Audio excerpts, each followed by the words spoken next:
بسم اللہ الرحمن الرحیم۔ تو آج کے سبق میں 4 باتیں ہیں۔ پہلی بات تو یہ ہے کہ ترمذی جو کتاب ہمارے سامنے ہے اس کی خصوصیات کیا ہیں۔ دوسری بات، اس کتاب میں جو روایات ہے کیا اس میں کوئی موضوع روایت بھی ہے، یعنی ترمذی میں کوئی موضوع اور منگڑت روایت بھی ہے یا نہیں ہے، تو یہ دوسرا موضوع ہے۔ تیسرا یہ ہے کہ امام ترمذی کا جو مقام اور مرتبہ ہے جرح اور تعدیل میں، کہ انہوں نے بعض حدیث کو صحیح کہا، بعض کو ضعیف کہا، کسی کو حسن کہا، تو خود امام ترمذی کا مقام و مرتبہ کیا ہے جرح و تعدیل میں۔ اور چوتھی بات یہ ہے کہ اس کتاب کے اہم شروحات کون سی ہیں۔ ان 4 باتوں میں پہلی بات کو لے لیتے ہیں کہ اس کتاب کی خصوصیات کیا ہیں۔ سب سے بڑی خصوصیت یہ ہے کہ یہ کتاب بیک وقت جامع بھی ہے اور سنن بھی ہے۔ جامع کی تعریف آپ نے سنی ہے کہ وہ کتاب جس میں 8 مضامین بیان ہوئے ہوں۔ کون سے 8 مضامین؟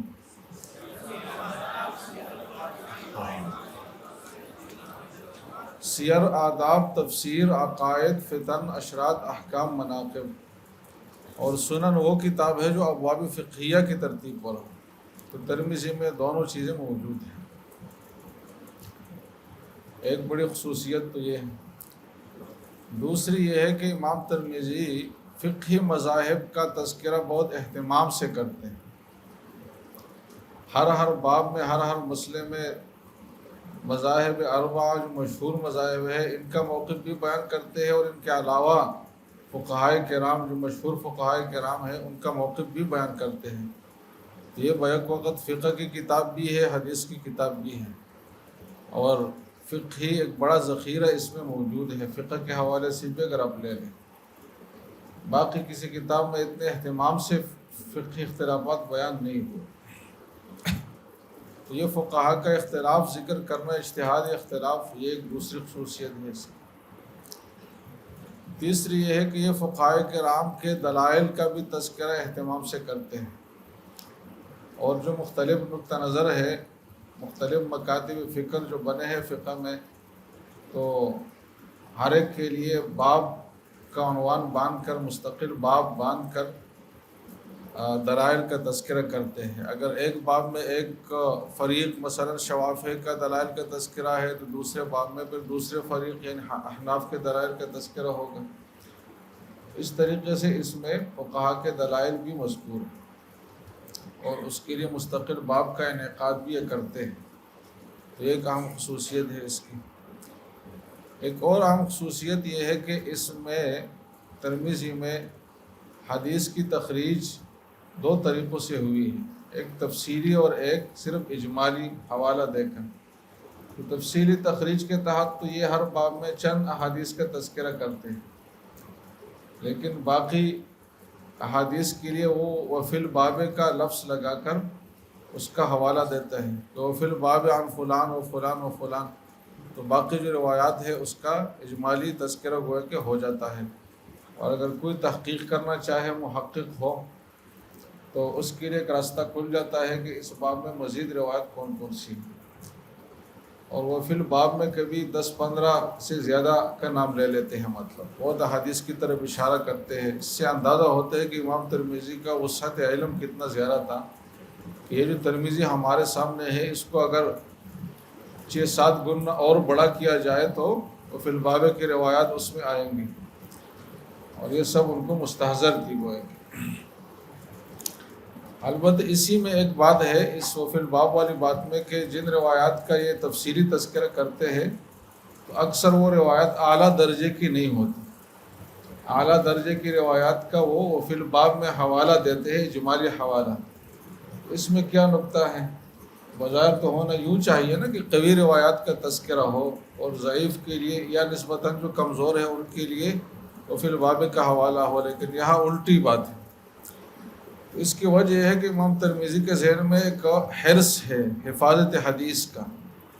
وہ یہ سمجھتے ہیں کہ صحیح روایات تو ہر ایک اس کی تخریج کرتا ہے اور کر چکے ہیں، وہ نسبتاً کم درجے کی روایات ہے تو اس سے اتنا اعتنا نہیں ہوتا، حالانکہ وہ روایات بھی شریعت کا حصہ ہے اور اس سے بھی فقہی احکام مستنبط ہوتے ہیں کیونکہ وہ اتنے کم درجے کے نہیں ہے کہ وہ فقہی احکام کا ماخذ ہی نہ بن سکیں اور بہت ہی ضعیف ہو، ایسے تو ہے نہیں. تو تاکہ امت جو ہے ان دوسرے درجے اور دوسرے مرتبے کی روایات سے محروم نہ رہے امت، اس لیے ان روایات کے تفصیل سے تذکرہ کرتے ہیں اور باقیوں کے لیے حوالہ دیتے ہیں، اور یہ ان کے ذہن میں ہے کہ اس کا تذکرہ باقی محدثین کر چکے ہیں یا کریں گے، لہٰذا ان کو خدشہ نہیں ہے کہ باقی روایات ضائع ہو جائیں گی، اس لیے نسبتاً کمزور روایتیں جو ہے نقل کرتے ہیں. تو یہ ایک اہم خصوصیت ہے اس کی. ایک اور اہم خصوصیت یہ ہے کہ ہاں یہ جو فی الباب کی بات آئی نا، تو اس میں ایک مزید بات یہ ہے کہ امام ترمذی کے فی الباب کو محدثین نے بہت اہمیت سے لیا ہے. یہ کوئی اندھا دھن حوالے نہیں ہے کہ ہم بس کہے کہ امام ترمذی رعب جاننے کے لیے مزید حوالے دے دیے کہ بھائی اس باب میں یہ احادیث بھی ہے، بلکہ وہ حقیقت پر مبنی ہے. اور حافظ ابن حجر رحمہ اللہ نے ایک کتاب لکھی ہے اللباب کے نام سے. کس نام سے؟ اللباب فی شرح قول الترمذی و فی الباب، یعنی ترمذی کے و فی الباب کے قول کے شرح میں انہوں نے کتاب لکھی ہے اور ان احادیث کی پھر تخریج کی ہے جس کا انہوں نے و فی الباب میں حوالہ دیا ہے. تو اگر وہ بھی ساتھ میں لائیں گے تو یہ بہت بڑا ایک موضوعاتی مجموعہ ہوگا حدیث کے، ایک ایک موضوع پر جو حدیث کے مجموعے ہوتے ہیں نا، تو یہ اس میں شامل ہوگا. تو یہ محققین کے لیے بہت کام آنے والی پھر چیز ہے. ایک اہم خصوصیت یہ ہے کہ اس کے جو تراجم ہے، یعنی جو عنوانات ہیں ابواب کے، وہ بہت ہی سہل ہے اور بہت ہی نیچرل قسم کے ہیں، اور اکثر و بیشتر تو ایسا ہے کہ حدیث کا ٹکڑا ہی اٹھا کر اس کو عنوان بنایا گیا ہے. اس کے تراجم الابواب میں وہ تعقید نہیں ہے اور وہ مطلب یہ کہ ابہام نہیں ہے جو بخاری کے تراجم میں ہے، کہ بہت ہی معقد قسم کے ہیں. اس کے ترجمے کی تطبیق کے لیے کئی مطلب یہ کہ وہ منٹوں کی تقریر کرنی پڑتی ہے. ترمذی کے تراجم اس طرح نہیں، یہ انتہائی سہل ہے اور بہت ہی عنوان پر منطبق قسم کے ہیں، کہ جو عنوان ہے اس کے نیچے وہی تفصیل ہے اور اس کے ساتھ بالکل ہی منسلک ترجمے انہوں نے احادیث کے اور ابواب کا عنوان لگائے ہے. تو یہ بھی ایک اہم بات ہے. ایک اور اہم خصوصیت یہ ہے کہ امام ترمذی راویوں کو بڑی تفصیل سے اس کتاب میں ڈیل کرتے ہیں، ذکر کرتے ہیں.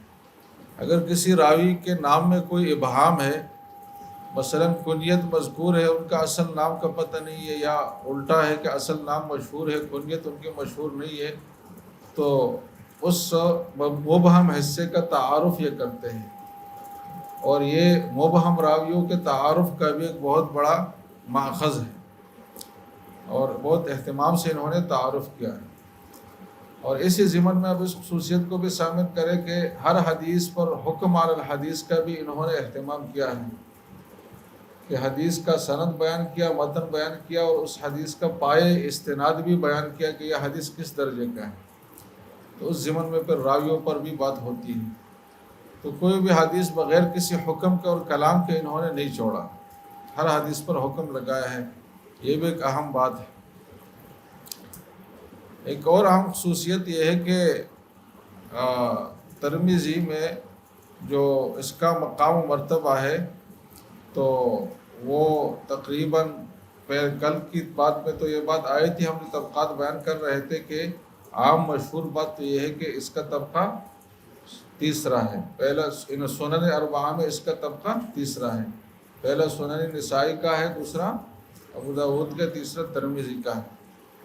لیکن بعض محدثین کا خیال یہ ہے کہ ترمذی کو جو تیسرے مرتبے پر لے جایا گیا ہے نا، وہ اس وجہ سے کہ اس میں کچھ ضعیف روایات ہیں. جیسے کہ حافظ ذہبی رحمہ اللہ کے ایک فرمان ہے، ذہبی کا نام تو سنا ہے نا آپ نے، اس کا نام کس حوالے سے آیا تھا بار بار؟ ذہبی، ہاں، مستدرک، کہ مستدرک انہوں نے تلخیص کی اور مستدرک کی جو خامی تھی نا انہوں نے اس کو ہٹا دیا. تو امام ذہبی کا فرمان ہے کہ صحیحین کے بعد ترمذی کا مقام ہونا تھا، لیکن اس میں ضعیف روایتیں کچھ آئی ہے، اس وجہ سے اس کا مقام گھٹ کیا. اب ضعیف روایتیں جو آئی ہیں تو امام ترمذی نے اس کے ذوق پر تنبیہ بھی کی ہے، اس کے ذوق کا تذکرہ بھی کیا ہے. اور ضعیف حدیث اگر ذوق کے تذکرے کے ساتھ ہو تو اس کا کوئی نقصان نہیں ہوتا، اور اس سے کتاب کا مرتبہ بھی کم نہیں ہوتا. مرتبہ تو اس سے کم ہوتا ہے نا کہ لوگ سمجھ رہے کہ یہ صحیح ہے اور وہ حقیقت میں ضعیف ہے، تو ایک ٹینشن کریٹ کریں، اور اشتہار وہ تحقیق کے حوالے سے ایک مطلب یہ کہ جو مضبوط حیثیت ہے وہ اس کی نہ رہے۔ لیکن جب وہ ضعیف حدیث کا ذوق بھی بیان کرے تو پھر بات واضح ہے کہ کوئی فرق اس سے نہیں ہوتا، کوئی نقصان اس سے نہیں ہوتا۔ اور امام ترمذی نے تمام ضعیف حدیث کا حکم اور مرتبہ بیان کیا ہے، تو جب بیان کیا ہے تو ان ضعیف روایات کی وجہ سے اس کا مرتبہ گھٹے گا نہیں۔ اب اگر مرتبہ نہ گھٹایا جائے تو پھر یہ صحیحین کے بعد اس کا مقام آتا ہے، کیونکہ باقی اس میں ایسی خصوصیات ہیں جو نسائی اور ابو داؤد میں نہیں ہیں۔ اس لیے کشف الظنون جو کتابوں کے اور مصنفین کے تعارف پر مشتمل ایک اہم کتاب ہے، ماخذ ہے کشف الظنون، اس کے جو مصنف ہے حاجی خلیفہ، تو ان کی رائے یہ ہے کہ یہ صحیحین کے بعد اس کا مقام ہے۔ اور امام ذہبی نے جو بات کی تھی تو اس بات کے اندر ہی اس کا جواب موجود ہے کہ چونکہ امام ترمذی نے ضعیف حدیث کا الگ سے تذکرہ کیا ہے تو اور اس کی تنبیہ بھی کی ہے، تو اس کی وجہ سے اس کا مقام کم نہیں ہوگا۔ تو حاجی خلیفہ کی رائے یہ ہے کہ یہ صحیحین کے بعد ہے، اور حافظ ابن حجر نے ایک کتاب لکھی ہے تقریب التہذیب، اس میں انہوں نے اس کو نسائی کے بعد اور ترمذی سے ابو داؤد سے پہلے رکھا ہے، نسائی اور ابو داؤد کے بیچ میں رکھا ہے۔ تو حافظ ابن حجر جیسے آدمی کے نظر میں بھی اس کا مقام مطلب بالکل آخر والا نہیں ہے، بلکہ ٹھیک ہے نسائی اس سے مقدم ہے لیکن ابو داؤد سے اس کو مقدم کر دیا، کیونکہ ابو داؤد سکوت کرتا ہے روایات پر، امام ترمذی سکوت نہیں بلکہ ہر ایک پر کلام کرتا ہے۔ ایک اہم اور خصوصیت یہ ہے جو امام ترمذی نے خود بیان کی ہے کہ من کان عندہ ھذا الکتاب فکأن عندہ نبیا یتکلم، جس کے پاس یہ کتاب موجود ہے گویا کہ اس کے پاس پیغمبر ہے جو اس کو ہدایت دیتا رہتا ہے، کیونکہ اس کتاب میں اتنی جامعیت ہے، اور یہ کتاب اور اس کے عنوانات دیکھ کر میں آپ حیران ہوگے کہ دین اسلام جو اللہ کی بہت بڑی نعمت ہے ہمارے لیے، اس میں کتنی جامعیت ہے کہ ہر چیز سے متعلق جو ہے نا حضور کی زندگی میں ہمیں رہنمائی ملتی ہے، اور کچھ نہ کچھ اس میں موجود ہے۔ تو مطلب یہ کہ بہت ہی انسان حیران رہ جاتا ہے کہ کسی شخص کی زندگی اتنی جامع بھی ہو سکتی ہے اور اتنی زیادہ اس میں رہنمائی کے اسباق بھی ہو سکتے ہیں جو حضور صلی اللہ علیہ وسلم کی زندگی تھی۔ تو واقعی اس کتاب میں مطلب یہ کہ بہت باریک بینی اور بہت ہی جز رسی کے ساتھ عنوانات کو قائم کیا گیا ہے، اور ہر زندگی کے ہر شعبے اور ہر حالت سے متعلق شریعت کا حکم واضح کیا ہے۔ یہ جامعیت جس طرح اس کتاب میں ہے کسی اور کتاب میں نہیں ہے۔ ایک اور خصوصیت یہ ہے، اور یہ بھی امام ترمذی نے خود بیان کی ہے، کہ میرے اس کتاب میں جتنی روایات ہیں سب معمول بہا ہے، یعنی امت میں کسی نہ کسی مجتہد نے اس پہ عمل کیا ہے، مگر 2 روایتیں ایسی ہیں جو معمول بہا نہیں ہیں، اور وہ 2 روایتیں یہ ہے، ایک تو وہ روایت ہے کتاب الصلاۃ کی جمع بین الصلاتین سے متعلق، حضرت ابن عباس کی روایت ہے رضی اللہ عنہ کہ حضور صلی اللہ علیہ وسلم نے ایک مرتبہ مدینہ میں ظہر اور عصر میں اور مغرب اور عشاء میں جمع کر لیا، کوئی بھی عذر نہیں تھا، نہ بارش کا عذر تھا، نہ کوئی دشمن کا خوف تھا، نہ کوئی اور چیز تھی، بغیر کسی عذر کے حضور نے 2 نمازوں کو جمع کیا۔ تو امام ترمذی کہتے ہیں کہ اس پہ کسی مجتہد کا عمل نہیں۔ اور دوسری روایت جس میں وہ کتاب الحدود اور تعزیر کی روایت ہے کہ شارب الخمر جو شراب پینے کا عادی ہے، وہ اگر 4تھی مرتبہ شراب پینے کے لیے مطلب شراب پینا شروع کرے اور وہ اپنے عمل سے رکے نہیں تو اس کو قتل کیا جائے گا۔ تو یہ قتل والا جو حکم ہے وہ کہتے ہیں کہ کسی مذہب میں اس پہ فقہی مذہب میں اس پہ مسئلہ بنا نہیں ہے کہ ایسے شخص کو قتل کیا جائے گا، کوئی کہ اس روایت کو بھی کسی مجتہد نے نہیں لیا۔ لیکن احناف کے مذہب کو اگر آپ لے لیں تو احناف نے ان 2 روایات پر بھی عمل کیا ہے، اور اس کے لیے بھی عمل کی صورت متعین کی ہے۔ وہ اس طریقے سے کہ احناف کہتے ہیں کہ یہ جو جمع بین الصلاتین والی روایت ہے کہ مدینہ میں حضور نے بغیر خوف اور بغیر مطر کے جمع بین الصلاتین کیا ہے، تو اس کو احناف جمع سوری پر محمول کرتے ہیں، جمع سوری صاد کے ساتھ۔ اور احناف کہتے ہیں کہ اس حدیث کا مطلب یہ ہے کہ اصل تو یہ ہونا چاہیے کہ ہر نماز اپنے ابتدائی وقت میں ہو۔ تو ظہر میں بہتر یہ ہے کہ جب ظہر کا وقت داخل ہو تو نماز پڑھی جائے، اور پھر لمبا فاصلہ ہو، پھر جب عصر کا وقت داخل ہو تو عصر کی نماز پڑھی جائے۔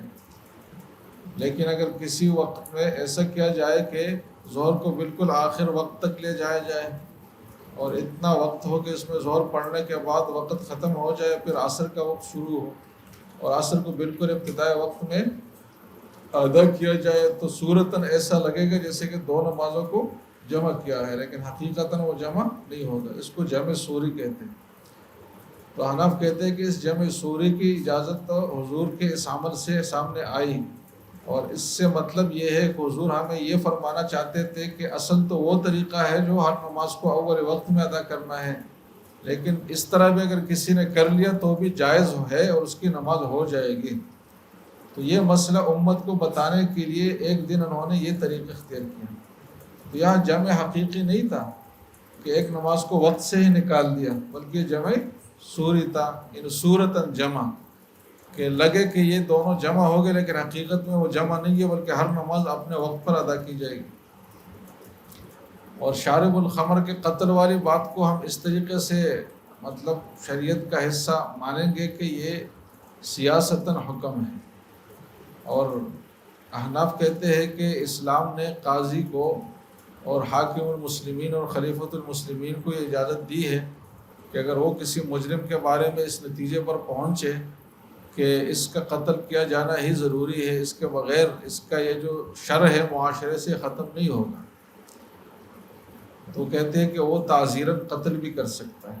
تو قتل کے لیے صرف حد ضروری نہیں ہے یا قصاص ضروری نہیں ہے کہ حد یا قصاص میں کسی کو قتل کیا جائے گا، بلکہ قتل تعزیراً، جس کو قتل سیاستاً بھی کہا جاتا ہے، قتل سیاستاً۔ تو قتل سیاستاً یہ خلیفۃ المسلمین کے پاس ایک اتھارٹی ہے احناف کے نزدیک، کہ وہ کسی مجرم کے جرم کو جو بظاہر اس پہ قتل نہیں بنتا، لیکن وہ اس جرم کی سنگینی کو اتنا محسوس کرے اور ان کو شواہد کے نتیجے میں وہ جرم اتنا سخت لگے کہ اگر اس شخص کو قتل نہ کیا جائے تو اس جرم کا ازالہ نہیں ہوگا معاشرے سے، تو وہ اس آدمی کو قتل بھی کر سکتا ہے تعزیراً۔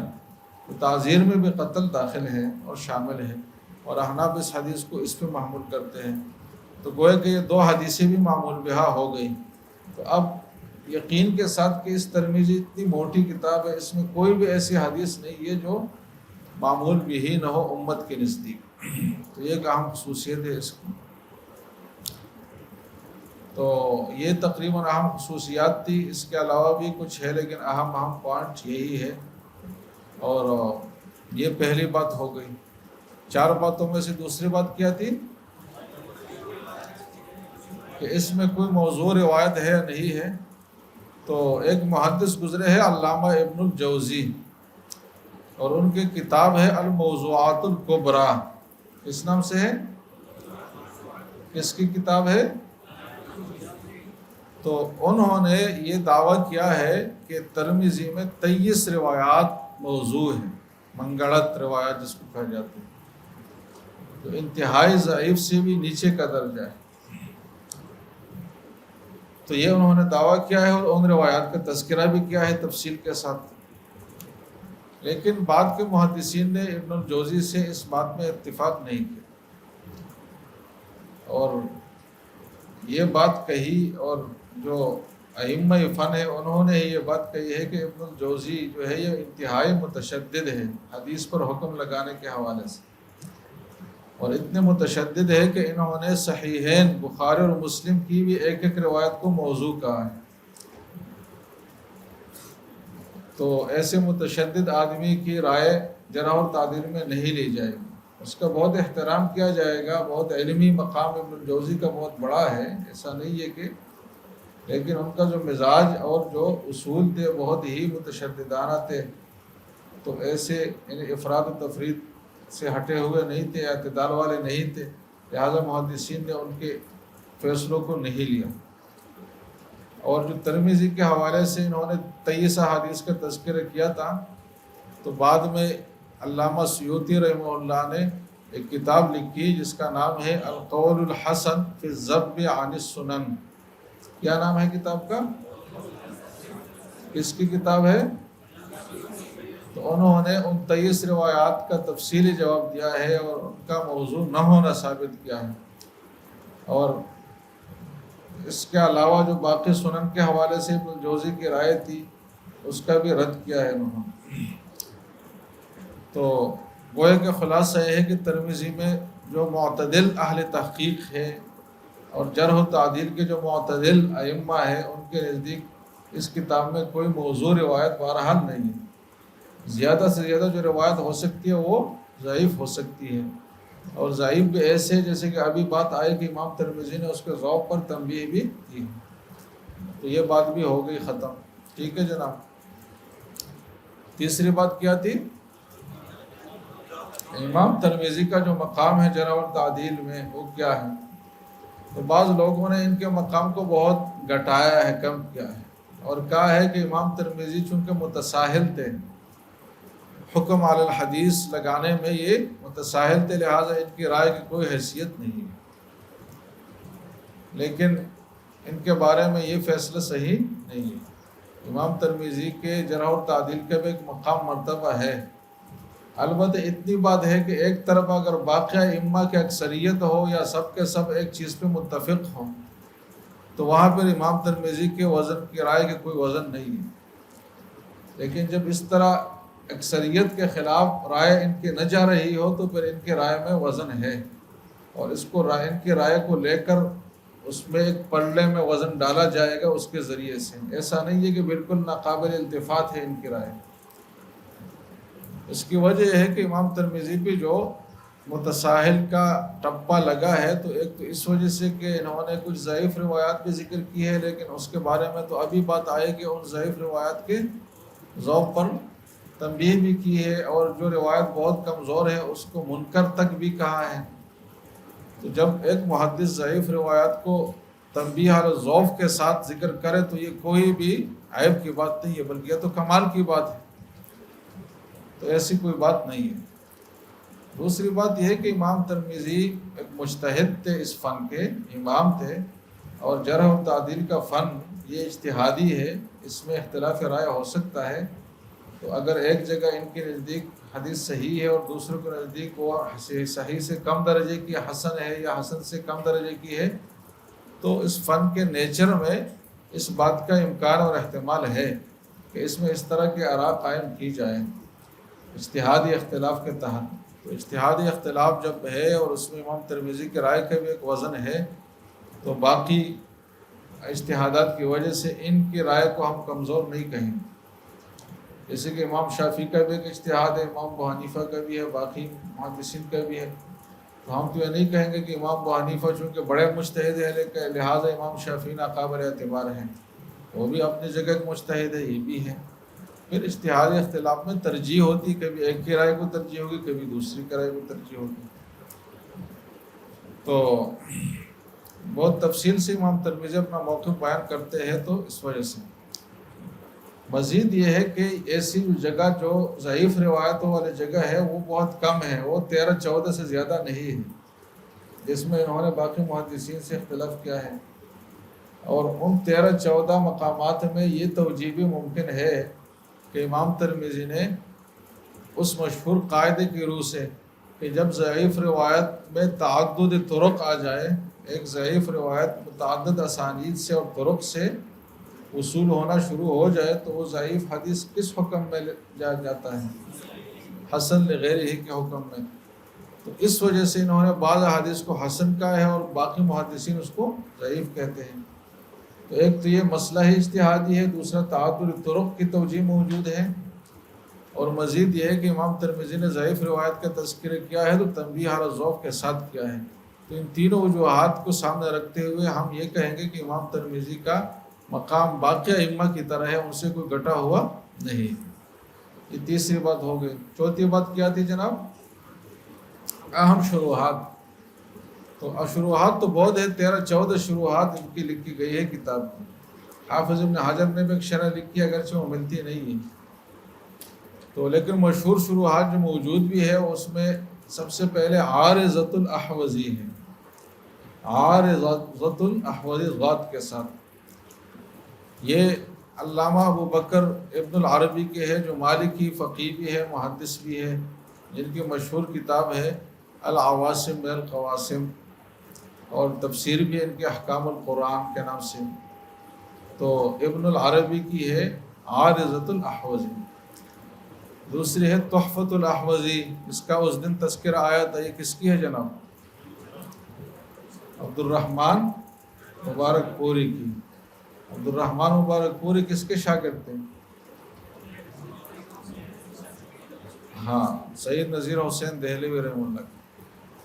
تو تحفۃ الاحوزی جو ہے اس کا مقدمہ بہت ہی عالمانہ ابحاث پر مشتمل ہے، بہت ہی اعلیٰ درجے کا مقدمہ ہے اس کا، تو بہت ہی علمی مطلب ایک ذخیرہ ہے۔ تو دوسری شرح یہ ہے۔ تیسری ہے معارف السنن، جو کہ علامہ بن نوری رحمہ اللہ کی ہے، اور اصل میں یہ شان اور شاہ کشمیری رحمہ اللہ کی تقریرات تھی جو انہوں نے قلم بند کی تھی، لیکن بعد میں انہوں نے اتنا اضافہ کیا اور اتنے اس میں تفسیرات شامل کی کہ وہ ایک مستقل تصنیف بن گئی۔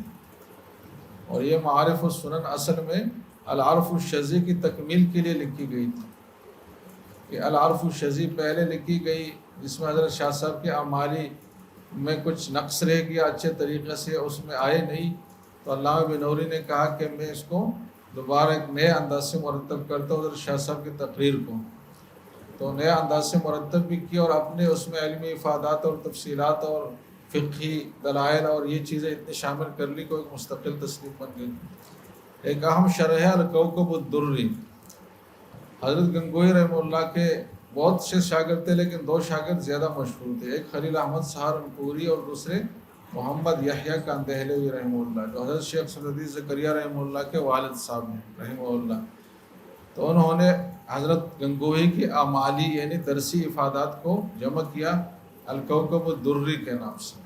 یہ ایک اہم ماخذ ہے، ترمذی کی شروحات میں ہے، بہت مختصر لیکن بہت ہی جامع ہے، اور اس کی افادیت ایسی جیسے کہ بیان القرآن کے عنوانات کی ہے۔ بیان القرآن کے عنوانات کے بارے میں حضرت تھانوی نے فرمایا ہے کہ اس میں ہی سارا قرآن کا علم مضمر ہے، میں نے عنوانات لگائے ہیں۔ تو بعض وقت ایک چیز مختصر ہوتی ہے لیکن اس میں علم بہت گہرائی تک ہوتا ہے، تو یہ اس نوعیت کی چیز ہے الکوکب الدری۔ تو یہ اہم شروحات ہے اس کتاب کی، اور تحفۃ العلماء اردو میں ایک اہم شرح ہے، درسی ترمیزی تو ہے ہی۔ آج کا سبق پھر یہ، کل سے انشاءاللہ کتاب شروع کریں گے۔ تعزیر میں اگر قتل بھی شامل ہے تو یہ بادشاہ کے پاس ایک اختیار آئے گا، جو اس کے خلاف ہوگا وہ قتل کرے گا، اور فساد بھی لازم ہوگا، جیسے کہ جاج ابن حسن نے کہا حناف کے نزدیک وہ بھی عادل ہوگا کیونکہ اس نے اپنے ذہن کے مطابق ریاست کے خلاف لوگوں کو قتل کیا۔ حجاج کا قضیہ تو الگ تھا، اور وہاں جرم ثابت ہونا تو بہرحال ضروری ہے نا کہ وہ جرم اس درجے کا ہے، جیسے کہ ایک آدمی توہین رسالت کرتا ہے اور وہ مسلسل کرتا ہے مثلاً، اور کوئی اور ذریعہ اس کے روکنے کا نہیں ہے، تو ایسے کے لیے قتل سیاستاً کا حکم احناف دیتے ہیں حاکم المسلمین۔ تو ظاہر ہے وہ حاکم اپنی رائے سے تو فیصلہ نہیں کرے گا نا، شواہد تو اس کے سامنے ہونے ضروری ہے۔